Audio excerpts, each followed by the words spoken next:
Jesús seguiré, pongo en él mi mirada, veo su gran amor, canto sus alabanzas, a Jesús seguiré.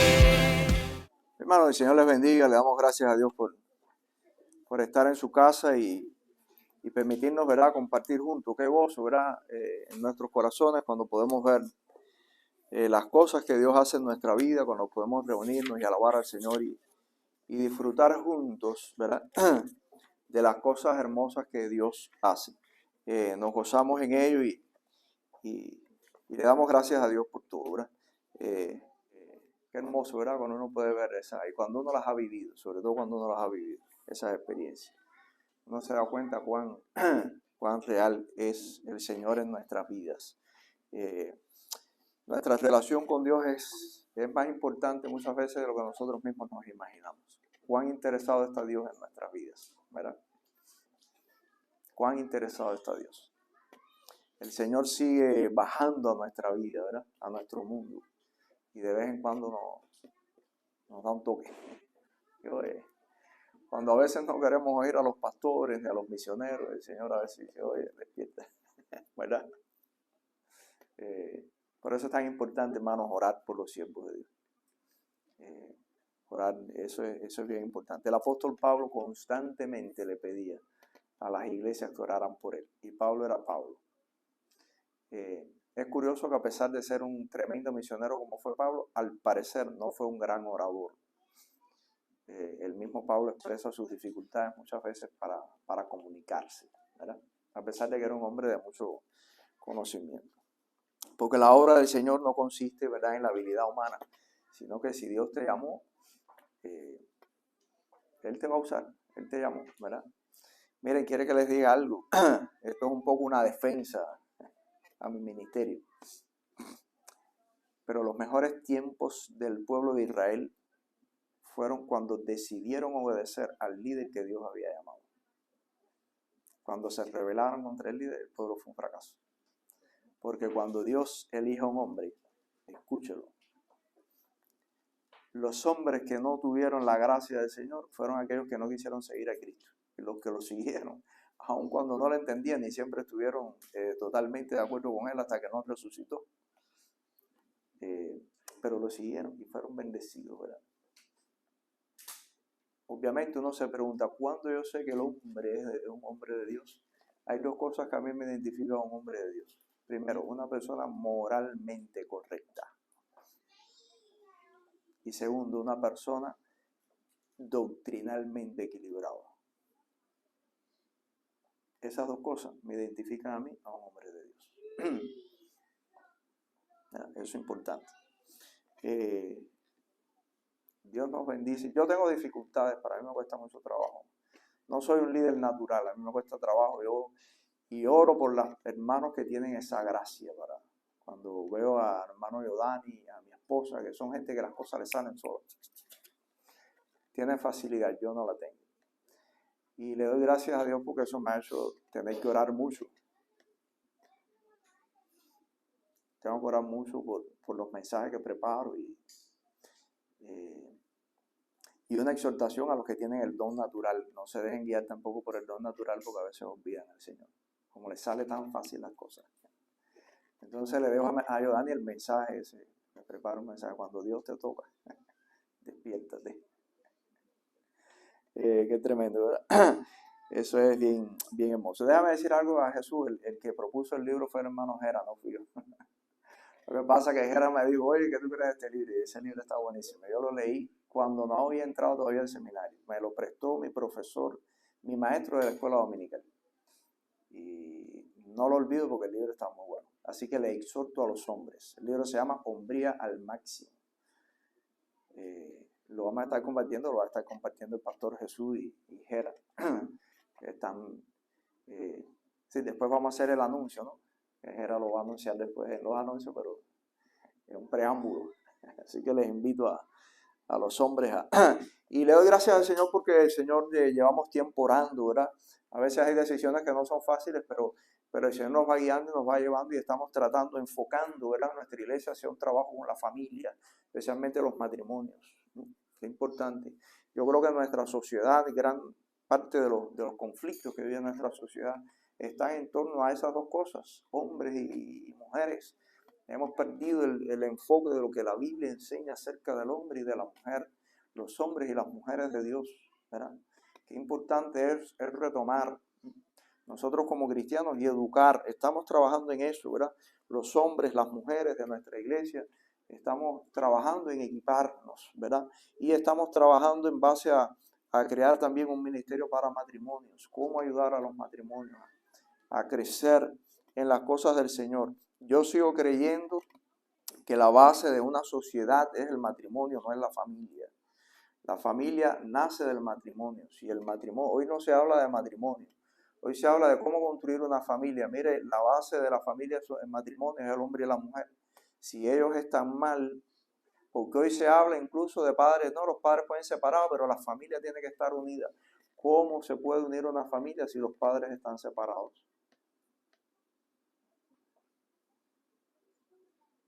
Si el modelo, la base, el fundamento de ellos son sus padres, ¿cómo se va a construir una familia sana? No se puede, hermano. Dios no creó familias, creó un matrimonio y les dijo que hicieran una familia. Se lo dijo el matrimonio, ¿verdad? Y eso es una cosa importante cuando tengamos ya organizado nuestro ministerio de matrimonio. Una de las cosas que queremos enseñar es cuál es la teología bíblica del matrimonio. ¿Qué enseña la Biblia sobre el matrimonio? ¿Cuál es la base? Y eso lo vamos a hablar en otro momento importante. Les invito, hermanos, a buscar en su Biblia Romanos capítulo 15 y con esto terminamos nuestras predicaciones sobre el libro de la carta a los Romanos, porque el capítulo 16 son saludos y cosas que el apóstol Pablo a distintas personas y demás. Pero ya toda la enseñanza doctrinal, todo lo que Pablo quiere enseñar, culmina en esta parte del capítulo 15 de Romanos. Le invito a leer Romanos 15, versículos del 22 al 33. Romanos 15, del 22 al 33, dice la Biblia: por esta causa me he visto impedido muchas veces de ir a vosotros, pero ahora, no teniendo más campo en estas regiones, y deseando desde hace muchos años ir a vosotros, cuando vaya a España iré a vosotros, porque espero veros al pasar y ser encaminado allí por vosotros una vez que haya gozado con vosotros. Mas ahora voy a Jerusalén para ministrar a los santos, porque Macedonia y Acaya tuvieron a bien hacer una ofrenda para los pobres que hay entre los santos que están en Jerusalén. Pues les pareció bueno y son deudores a ellos, porque si los gentiles han sido hechos participantes de sus bienes espirituales, deben también ellos ministrarles de los materiales. Así que cuando haya incluido esto y les haya entregado este fruto, pasaré entre vosotros rumbo a España. Y sé que cuando vaya a vosotros llegaré con abundancia de la bendición del Evangelio de Cristo. Pero os ruego, hermanos, por nuestro Señor Jesucristo y por el amor del Espíritu, que me ayudéis orando por mí a Dios, para que sea librado de los rebeldes que están en Judea, y que la ofrenda de mi servicio a los santos en Jerusalén sea acepta, para que con gozo llegue a vosotros por la voluntad de Dios, y que sea recreado juntamente con vosotros. Y el Dios de paz sea con todos vosotros. Amén. Vamos a orar. Padre, gracias te doy por este día. Gracias por tu palabra. Bendícela. Señor, permite que tu palabra pueda ser eficaz en nuestras vidas. Que tengamos oídos atentos para escuchar el mensaje, Señor, y que podamos ser edificados. Señor, glorifica tu nombre en el día de hoy, en tu iglesia, en tu pueblo que se reúne para rendirte y darte culto. Bendice a tu pueblo en el mundo entero, a tu iglesia, que en cualquier parte del mundo, Señor, hoy están congregados para dar gloria a tu nombre. Bendícenos, oh Señor, en el nombre de Jesucristo te oramos. Amén. Hace algunos años, el Señor me dio la bendición de poderle predicar el Evangelio a una persona alcohólica Yo les he contado otras veces ese testimonio a ustedes. Y esa persona conoció a Cristo. Él iba a la iglesia, siempre iba borracho a la iglesia. Pero no dejaba de ir, él iba. Y ahí ustedes saben, cuando la persona está ebria, dice 30.000 boberías y se pone a hablar. Y él siempre se acababa el culto, me decía cosas y pastor. Y yo le decía, sí. Creo que veis también. Y se iba, y después viraba el otro domingo, viraba borracho. Pero me llamaba la atención que él no dejaba de venir a la iglesia aunque estuviera borracho. Él siempre venía, se ponía a hablar su bobería y sus cosas. Y increíblemente a veces hasta borracho se ponía a insultar a los hermanos que venir a la iglesia. Pero miren las cosas que hace el Señor. No se me olvida nunca, un 31 de diciembre teníamos una actividad en la iglesia, estábamos festejando el fin de año, terminando el año en la iglesia. Y no se me olvida nunca hasta el mensaje porque fue un testimonio bonito. Prediqué sobre las palabras del apóstol Pablo allí a los filipenses, diciendo, olvidando ciertamente lo que queda atrás, metiendo lo que está delante. Y mi mensaje, no recuerdo el mensaje, pero sé que estaba basado en este tema. Y hablamos de esa necesidad, ¿verdad? El cristiano tiene que seguir hacia adelante. Olvida el pasado, olvida toda y enfócate, ¿verdad?, en Cristo. Y ese mensaje tocó el corazón de aquel hombre. Y desde ese día le entregó su vida a Cristo y más nunca volvió a tomar. Increíble. Yo les conté el testimonio una vez, el hijo fue a verme a la casa, llorando. Me decía, ¿qué usted le hizo a mi papá? Usted no conoce a mi papá.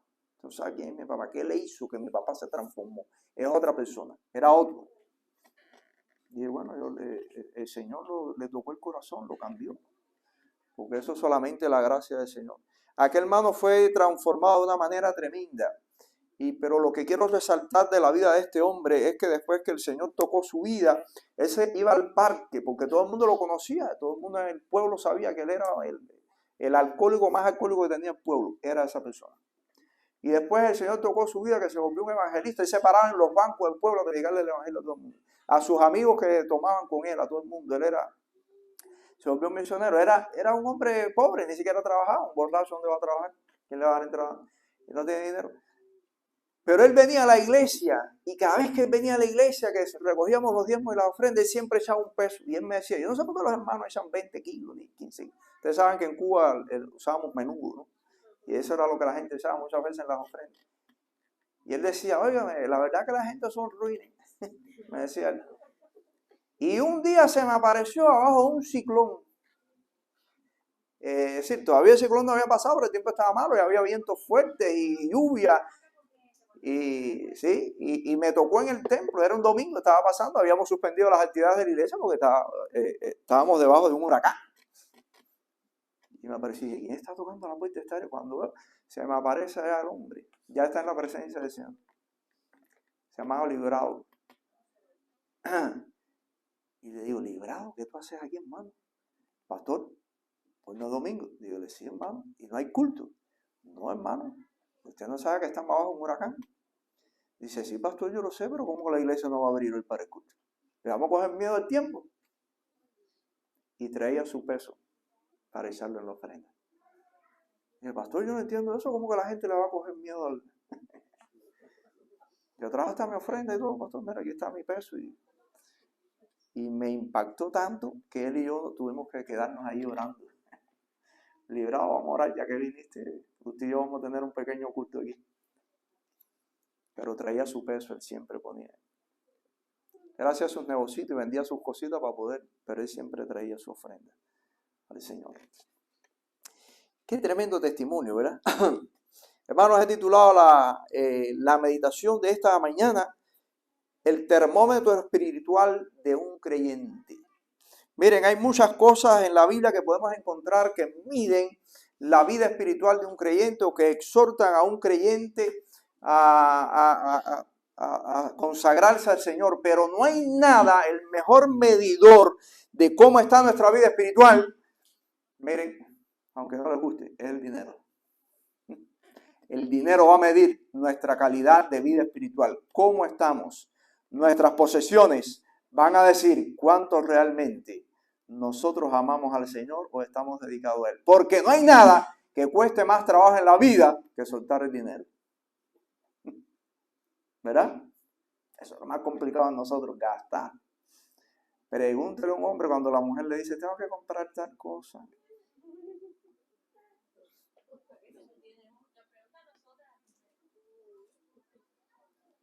Y pregúntenle a las mujeres, ¿verdad? Cuando el hombre le dice, me hace falta comprarme una herramienta, ¿y eso por qué? No, para tenerlo aquí, un serruchito, pero tú eres carpintero. Y ahí empieza la investigación. ¿Eh? No hay nada más complicado, hermanos, y también lo es complicado para nuestra vida espiritual en base a nuestra relación con el Señor. Mire qué tremendo, el apóstol Pablo hacía años deseoso por ir a Roma. Pablo no había ido a Roma y se había dispuesto, dice, ya después de tantos años, al fin, dice Pablo, creo que voy a poder ir a Roma y quiero pasar a ver a los hermanos y compartir con ustedes, y les he escrito estas cosas. Y dice Pablo ahí, me he atrevido a escribirle todo esto porque creí necesario. Pero Pablo quería ir a España. La Biblia no nos dice si finalmente Pablo llegó a ir o no a España. Pero en su viaje a España, él iba a pasar por Roma, iba a ver a los hermanos de Roma, a los cuales no conocía personalmente. Pero Pablo le dice a la iglesia, pero primero necesito ir a Jerusalén a entregar una ayuda que los hermanos de Macedonia y de Acaya recogieron para los pobres de Jerusalén. La Biblia tampoco nos dice quiénes eran esos pobres de Jerusalén. Algunos estudiosos de la palabra de Dios que se han dedicado al estudio profundo de la teología de la Biblia creen que la situación de Jerusalén estaba narrado en los primeros capítulos del libro de los Hechos, donde dice que todos los cristianos de allí de Jerusalén que se habían convertido tenían todas las cosas en común, y dice que habían vendido todas hasta sus propiedades para repartirlas entre ellos. Y algunos estudiosos piensan que esa fue la causa que llevó a la pobreza a todos los cristianos, o a gran parte de los creyentes de esa época. Se quedaron sin nada y se volvieron pobres. Habían vendido hasta sus propiedades para ayudarse. Y los hermanos de la región de Macedonia y Acaya decidieron recoger una ofrenda para ayudar a estos hermanos. La pregunta que nos hacemos es, ¿por qué Pablo menciona esto? ¿Tenía necesidad Pablo de mencionarle ese hecho a los hermanos de Roma? La verdad es que no tenía necesidad para ello. No tenía ninguna necesidad de contar esto. Pero creo que el apóstol Pablo conscientemente o intencionalmente hace mención de esto porque Pablo sabía que en la iglesia de Roma había un conflicto entre judíos cristianos y los gentiles cristianos. Varias veces lo menciona en su carta. Y no solo eso, su carta está escrita en base a esos conflictos. Si ustedes se dan cuenta, Pablo empieza explicando todo el mundo está perdido delante de Dios, y después dice los judíos, y empieza a hablar de los judíos, y después dice los gentiles, y después vuelve a retomar, y Pablo está escribiendo desde el principio para hacerles ver a todos ellos, tanto judíos cristianos como judíos gentiles, que delante de Dios todos eran iguales. Y ahora Pablo menciona un hecho muy importante. Es que los cristianos gentiles de Macedonia y Acaya están ayudando económicamente a los cristianos judíos de Jerusalén. Y Pablo dice, qué bueno, qué hermandad. Porque déjeme decirle que la relación entre judíos y gentiles, aún entre los cristianos, en el tiempo de la época en que los apóstoles escribieron, era bien tensa. No era fácil la relación de ellos.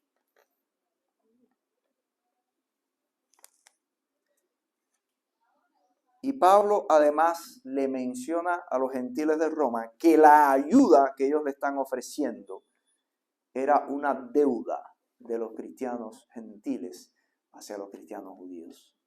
Pablo les dice, pues les pareció bueno y son deudores a ellos, porque si los gentiles son participantes de los bienes espirituales de los judíos. Pablo menciona cuáles bienes espirituales habían recibido los judíos, es decir, los gentiles de parte del pueblo de Israel. Dice, porque por ellos vino la ley, las promesas, y Pablo menciona todo, dice, por último, vino Jesucristo, por quien recibimos el evangelio. Esos eran todos los bienes espirituales. Y Pablo dice, ustedes son deudores. Lo menos que podían hacer es ayudarlos a ellos económicamente. Pablo recuerda que la ayuda era una deuda. Había un conflicto tremendo, hermanos, entre judíos gentiles y judíos cristianos, porque los gentiles tradicionalmente, los judíos, perdón, tradicionalmente no aceptaban ayuda de los gentiles. Por muchas razones. Había razones políticas, había razones religiosas, había razones raciales, étnicas, había conflictos. Para ello era un problema. Pero la palabra de Dios nos dice, es decir, y no es de extrañarnos, que el apóstol Pablo en el versículo 31 le pide a los hermanos de Roma, les pide oración. Pablo dice ahí en el versículo 30, les ruego que me ayudéis orando por mí a Dios para que sea librado de los rebeldes que están en Judea y que la ofrenda de mi servicio a los santos en Jerusalén sea aceptada. Que cuando Pablo llegue y le diga a los cristianos judíos, le diga, mira, esto se los mandan los gentiles de Macedonia y Acaya, que los hermanos no van a hacer así, de nada, nosotros no queremos eso. Pablo dice, les ruego por favor que oren por mí para que sea aceptado. El libro de los Hechos nos dice más adelante que esa ofrenda llegó y los hermanos de Jerusalén la aceptaron con mucho gozo en su corazón. Cuando leemos la historia de ellos, dice que ellos la aceptaron con gozo. Pablo le está diciendo a los hermanos de Roma que había conflictos entre ellos. ¿Verdad? Qué importante es la unidad. Qué era importante, ¿verdad? Para ellos.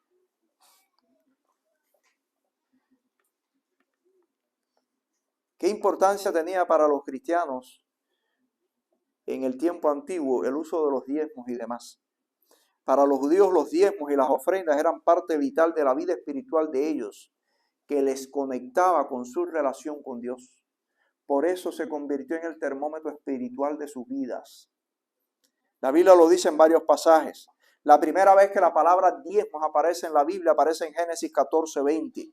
Cuando Abraham, después de haber liberado a Lot de una batalla de los reyes vecinos contra Sodoma, y Abraham intervino y liberó a Lot, dice que el rey de Sodoma salió a su encuentro y para darle botines y cosas a Abraham.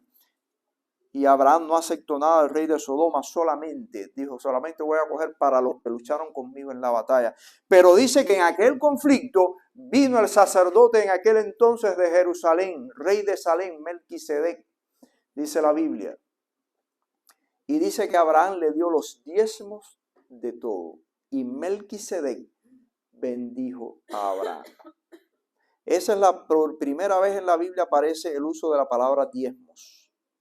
Los israelitas debían dar el diezmo, dice la Biblia. Después, en Levíticos más adelante, en la ley de Dios aparece como una ley establecida por el Señor en Levítico. Les invito a buscar estos pasajes, que es importante que los leamos. Levítico 27, versículos del 30 al 32. Dice la palabra de Dios en Levítico 27, y leemos este pasaje.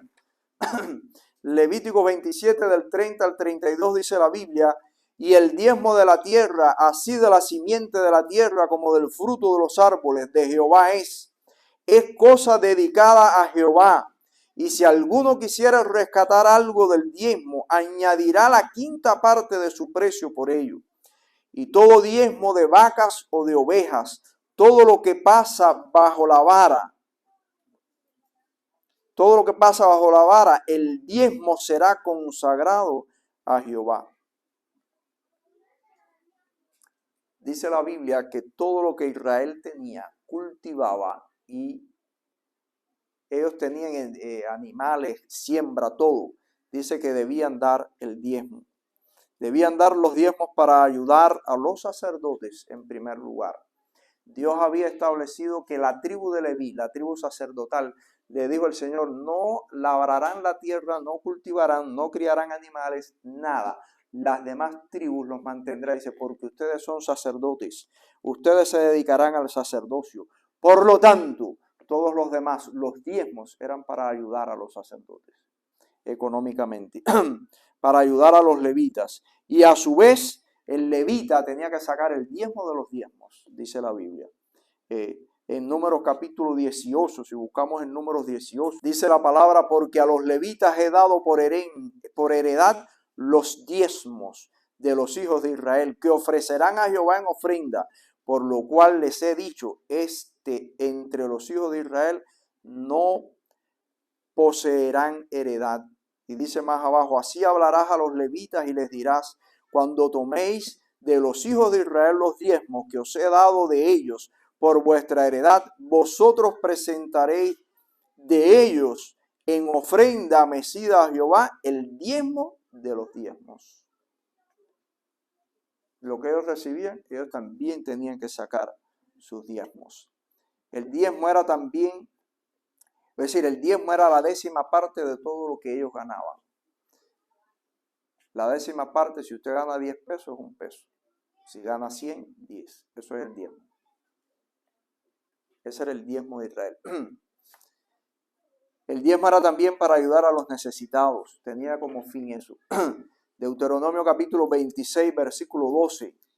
En el libro de Deuteronomio 26, 12 dice la Biblia, cuando acabes de diezmar todo el diezmo de tus frutos en el año tercero, el año del diezmo, darás también al levita, al extranjero, al huérfano y a la viuda, y comerán en tus aldeas y se saciarán. El diezmo no solo servía en aquel entonces para sostener a los levitas, que eran los sacerdotes, sostenerlos económicamente. Era también para ayudar a los pobres. El diezmo era lo que el pueblo debía hacer para ayudar en aquel entonces. ¿Cómo se recogía o por qué? No es de extrañarnos que en el libro de Malaquías, un pasaje que usamos mucho cuando se habla de los diezmos, el último libro del Antiguo Testamento, en el capítulo 3, versículos del 6 al 12, dice la Biblia, porque yo Jehová no cambio, por esto, hijos de Jacob, no habéis sido consumidos. Desde los días de vuestros padres os habéis apartado de mis leyes, y no las guardasteis. Volveos a mí, y yo me volveré a vosotros, ha dicho Jehová de los ejércitos. Mas dijiste, ¿en qué hemos de volvernos? ¿Robará el hombre a Dios? Pues vosotros me habéis robado.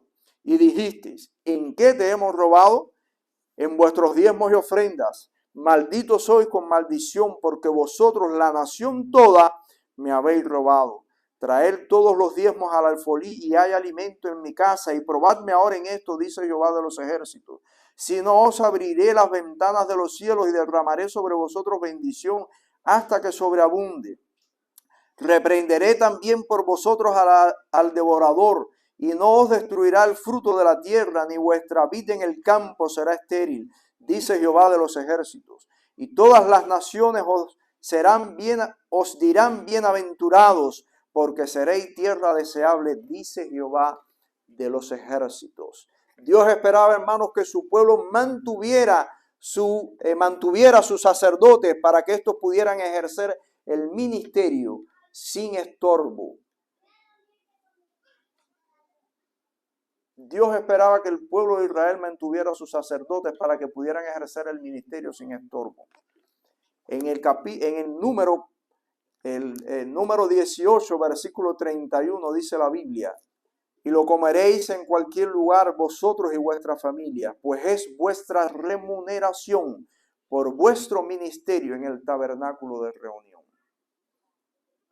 Está hablando de los diezmos arriba. Así ofreceréis también vosotros ofrendas a Jehová de todos vuestros diezmos.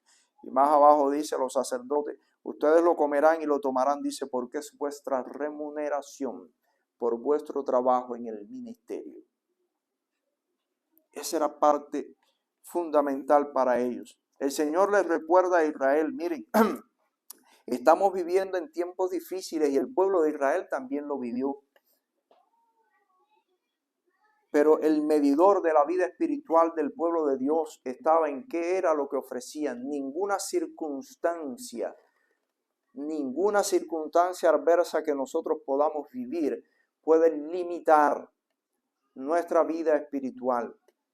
El pueblo de Israel había acabado de salir del cautiverio, habían vivido la experiencia terrible, porque fue terrible para ellos el cautiverio. Cuando Malaquías le escribió, el pueblo de Israel había salido de esa situación y ahora se habían acomodado. Y el pecado al que ellos estaban enfrentándose era precisamente la indiferencia. Dios le dice, todos ustedes me habéis robado. Y él dice, pero ¿en qué te hemos robado? Y Dios le dijo, en vuestros diezmos y ofrendas. Para mí no hay pecado más grande para un cristiano que la indiferencia, el vivir ajeno a la realidad espiritual de nuestras vidas. Ese es el pecado que el profeta Malaquías le está tratando al pueblo de Israel. Constantemente Dios les está diciendo, ustedes, ay, nosotros, ¿qué es lo que hemos hecho? Y el Señor le está diciendo, ustedes, todo el libro es eso. Ustedes han hecho esto y han dejado de hacer aquello. Y una de las cosas que el Señor les menciona es precisamente en el uso de sus diezmos y ofrendas. Dios esperaba que el pueblo de Israel ayudara a sus sacerdotes, pero esperaba también que ayudara a las personas necesitadas de la nación. Su pecado de indiferencia los estaba matando y los estaba llevando espiritualmente a un colapso. La situación de ellos no era fácil. Pero después que salieron de sus conflictos, se acomodaron y no estaban respondiendo al llamado de Dios. El Señor consideraba un robo hacia Él no ocuparse de los asuntos, de estos asuntos con responsabilidad. Y Dios le dijo a su pueblo, ustedes han actuado de esta manera. Se convierte en un termómetro espiritual para nosotros. Una cosa que he podido ver a través de la historia, que los hombres que aman la obra se ofrecen a ella en todos los aspectos, hasta económicamente. Hasta económicamente. No tienen reparos porque aman la obra del Señor. Hay un principio teológico encerrado detrás de este concepto que la Biblia nos presenta. El principio teológico que se desprende de este asunto es que Dios sabe comprometerse, o Dios se ha comprometido en bendecir a su pueblo si estos cumplían responsablemente con la recolecta de los diezmos. Dios le dice al pueblo de Israel, y es el único pasaje en toda la Biblia donde Dios invita a su pueblo a probarle. Dice, probadme ahora en esto, si no os abriré las ventanas de los cielos y derramaré bendiciones hasta que sobreabunde.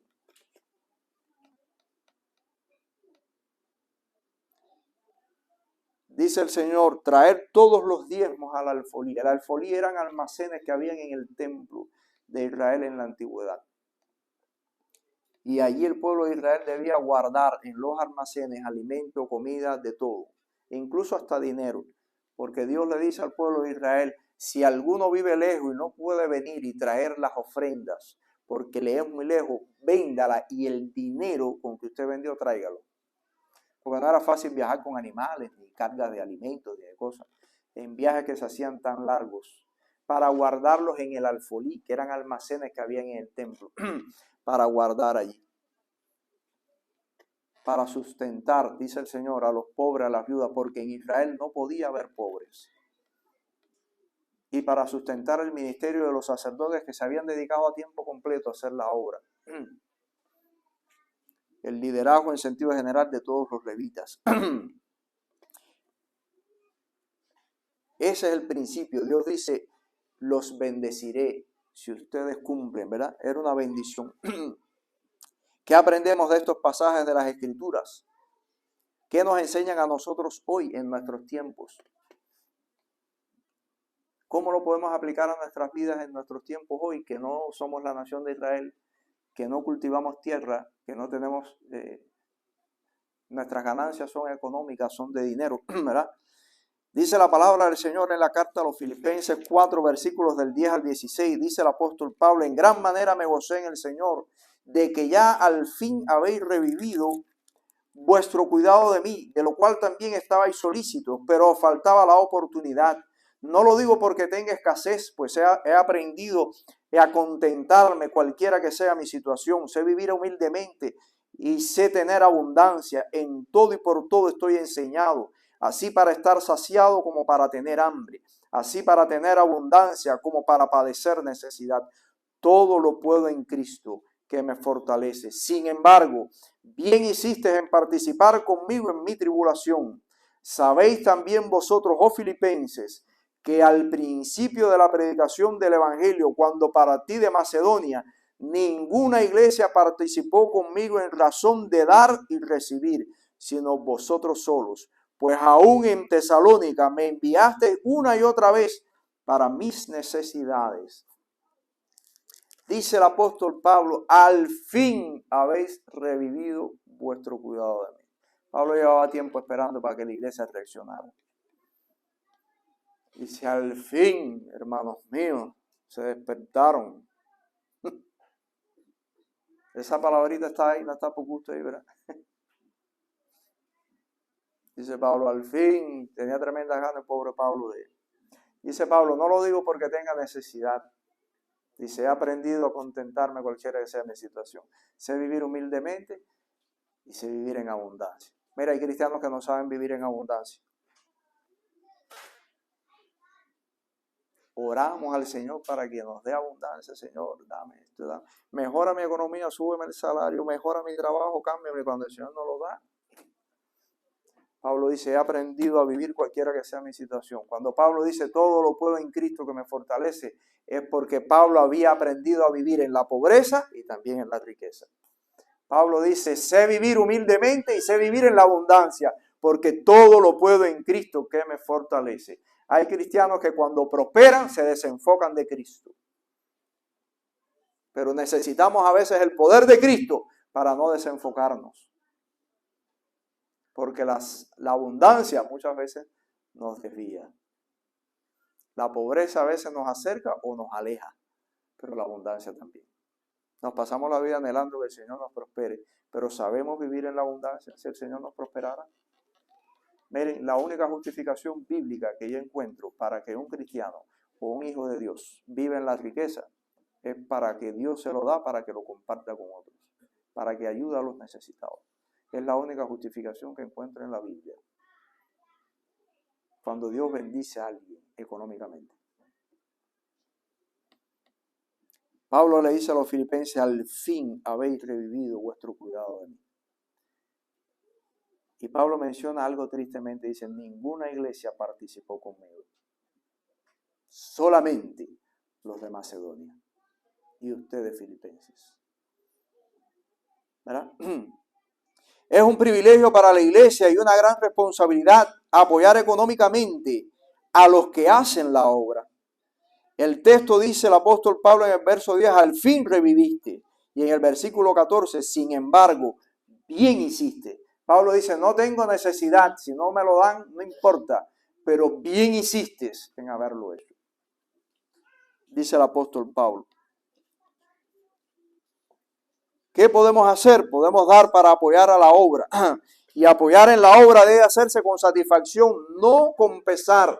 Porque la Biblia dice que Dios ama al dador alegre. Segunda de Corintios 9:7. Cada uno dé como propuso en su corazón, no con tristeza ni por necesidad, porque Dios ama al dador alegre. Dice la Biblia, ¿verdad? Debemos también dar, porque dar es una manera de honrar a Dios. Proverbios 3:9 dice la Biblia, honra a Jehová con tus bienes y con las primicias de todos tus frutos. Y dar de nuestra economía es una manera de gratitud y dependencia de la gracia de Dios. Pablo dice, soy deudores.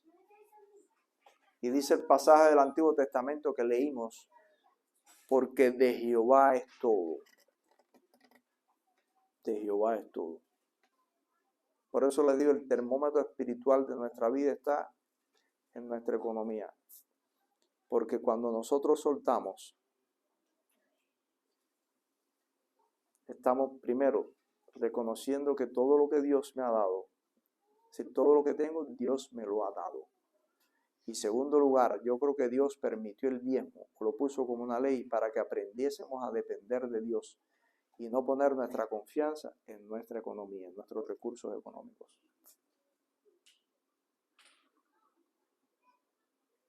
Eso es importante, porque nos cuesta trabajo hacerlo. Nos cuesta trabajo. Ese es el termómetro de nuestra vida espiritual. ¿Cómo estoy? ¿Cuánto realmente amo a Dios? Cuando somos capaces de no vivir aferrados a nuestros bienes materiales, ¿verdad? Los que servimos en la obra del Señor, no es que no ha sido fácil, pero muchas veces, muchas de las cosas que a veces tienen las iglesias, las pagamos nosotros. Muchas veces las pagamos nosotros.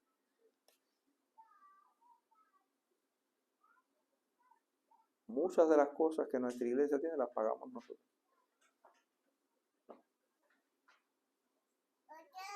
Yo conozco siervos de Dios que han dado todo su dinero para servir a la obra del Señor. Como iglesia, ¿qué podemos hacer? ¿Cuántas cosas? ¿Verdad? Una de las cosas importantes que nosotros tenemos y que hacemos como iglesia cuando recogemos, porque a veces la gente dice, a la iglesia se va a recoger dinero. No voy a la iglesia, porque hay mucha gente que no viene a la iglesia porque piensa que le van a sacar el dinero. No, la Biblia dice que eso es voluntario, que es algo voluntario. Pero el Señor da una promesa de bendición. Pero parte de nuestro dinero que nosotros recogemos, uno, porque en esta cultura en la que vivimos tenemos que pagar nuestras locales y cosas de esas. Pero también muchas cosas se van para la obra misionera en otros países y en otros lugares. Para ayudar a misioneros en otros lugares que no tienen dinero. La obra misionera muchas veces no tiene dinero para sustentar misioneros. Las iglesias son las que ayudan. Yo recuerdo cuando estaba en Cuba estudiando en el seminario, el gobierno cubano no le daba nada al seminario. Y vivimos muchas veces porque lo que las iglesias nos daban. Y comíamos porque las iglesias nos daban. Esa era una realidad. Sobre todo el departamento femenil misionero, las mujeres recogían cosas y las mandaban para el seminario. Para apoyar a la obra. Eso es una bendición. En la Biblia lo menciona como una bendición. Pablo le dice a la iglesia que eso era una bendición. Qué hermoso. La iglesia primitiva, la iglesia en los primeros siglos, lo hacía.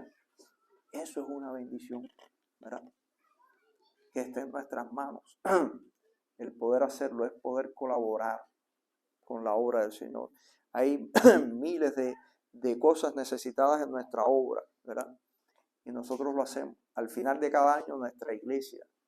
Y ahora lo empezamos a hacer porque gracias a Dios la economía de nuestra iglesia ha crecido. Y una de las bendiciones, honestamente, que tenemos en esta iglesia es que ha sido una iglesia buena y generosa. Quiera Dios que nunca pierdan ese buen espíritu. A pesar de ser una iglesia pequeña. Quiero que les diga una cosa. He visto que las iglesias pequeñas dan más que las iglesias grandes. Son las que mejores apoyan a la obra del Señor. Los pobres a veces son los que más dan. ¿Ustedes saben por qué? Porque el pobre sabe qué cosa es vivir en la pobreza. El pobre sabe qué cosa es vivir en la pobreza.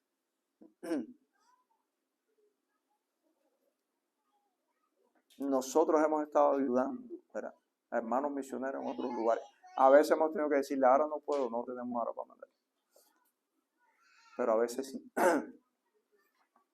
Vivimos en un mundo complicado y un mundo caro.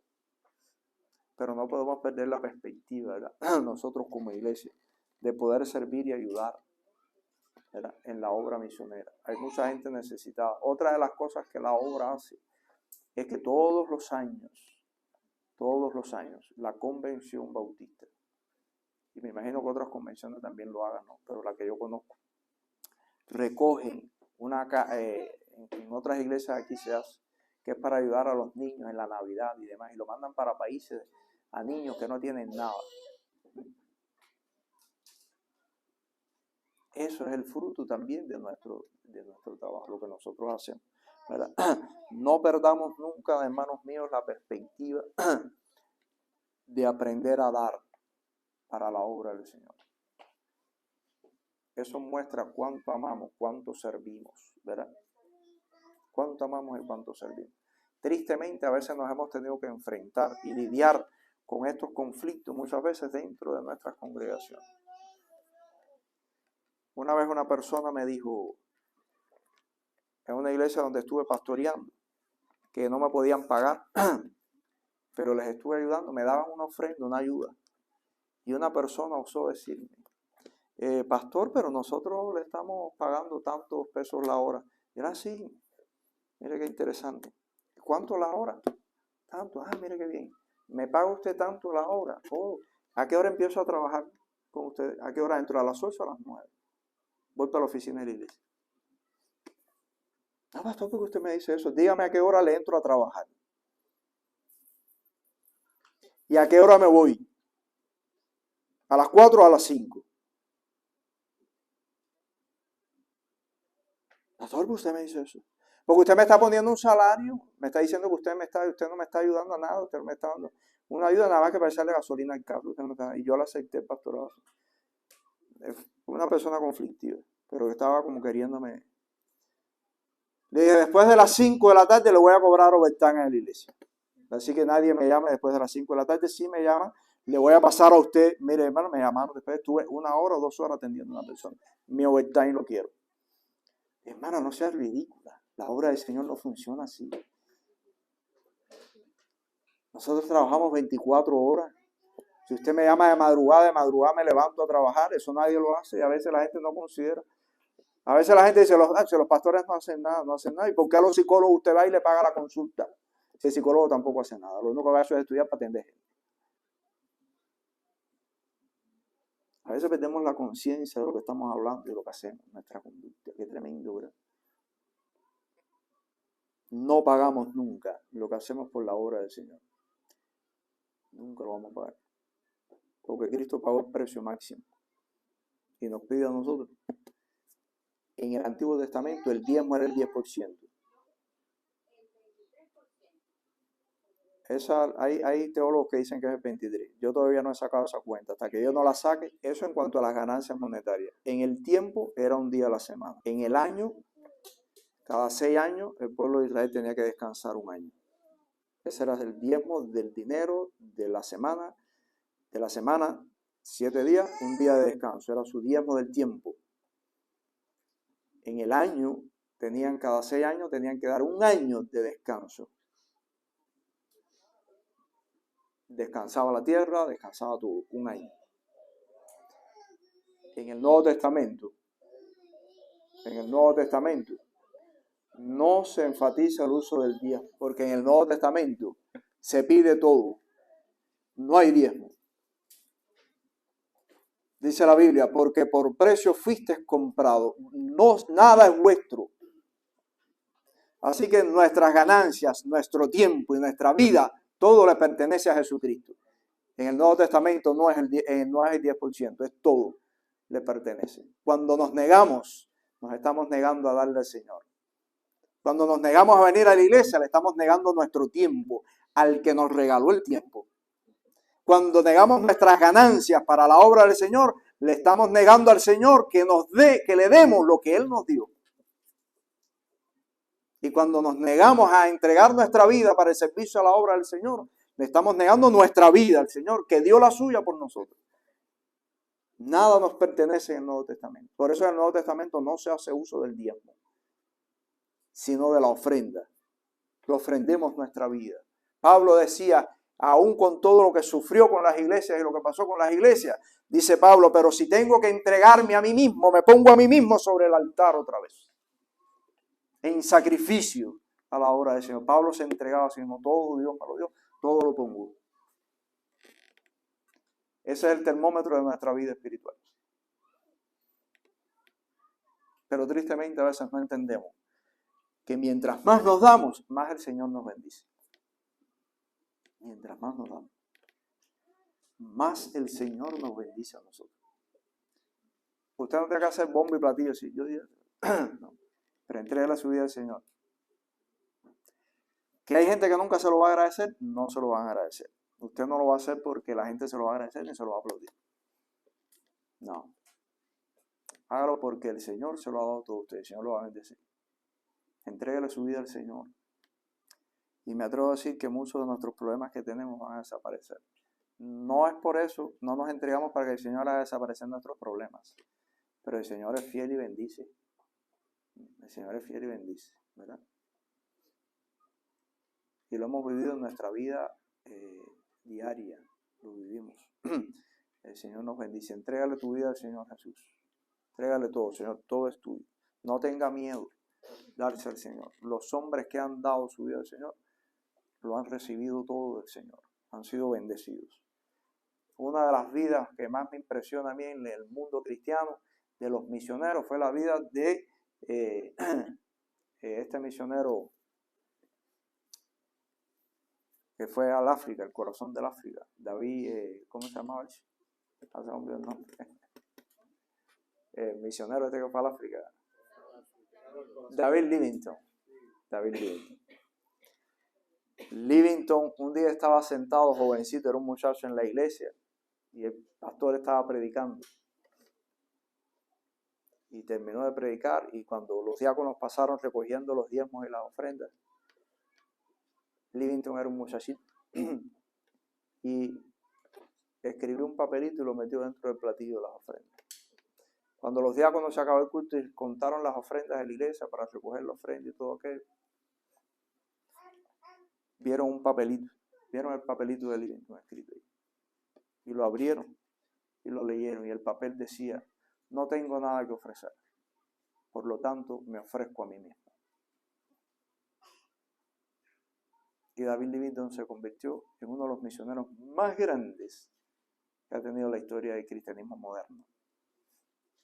Todavía en el África se recuerda a David Livingstone, y usted lo puede buscar hasta en YouTube, que Livingstone fue el hombre que más influyó hasta en el mundo científico. Él era médico, entregó su vida al Señor. Decía: no tengo nada, no tengo dinero, soy pobre. Pero Livingstone, cuando creció, se hizo médico, entregó su vida a la obra misionera y se fue para el África. Cuando Livingstone murió, los africanos le sacaron el corazón y lo enterraron en el medio del África y mandaron su cuerpo para Inglaterra o Estados Unidos, no recuerdo dónde vivía. Porque dijeron: Livingstone dio su corazón al África, lo dejó todo aquí. ¿Verdad? Dios bendice. Y si ustedes lo buscan, hasta en YouTube aparece todo lo que Livingstone aportó hasta el mundo científico, porque Livingstone hizo muchos descubrimientos. Entregó su vida, sí. Entregó su vida entera. Hermano, el Señor nos bendiga. Dice Pablo, ¿verdad? Hablando de eso, que es una bendición entregar nuestra vida al Señor. No tenga miedo, entregar su vida al Señor y délo todo al Señor. Acuérdese que todo le pertenece a Él, aún sus ganancias. Ese es el termómetro espiritual de nuestra vida. Usted lo va a saber cuando a la hora de dar el freno, cómo se pone, ¿verdad? A veces ponemos el freno con la emergencia y todo. Damos la emergencia. ¿Lo doy o no lo doy? Lo suelto. Ay, Señor, acuérdate. Acuérdate de mí, Señor. Entrégale su vida al Señor. Vamos a orar. Padre, gracias te damos por este día y gracias por tus bendiciones.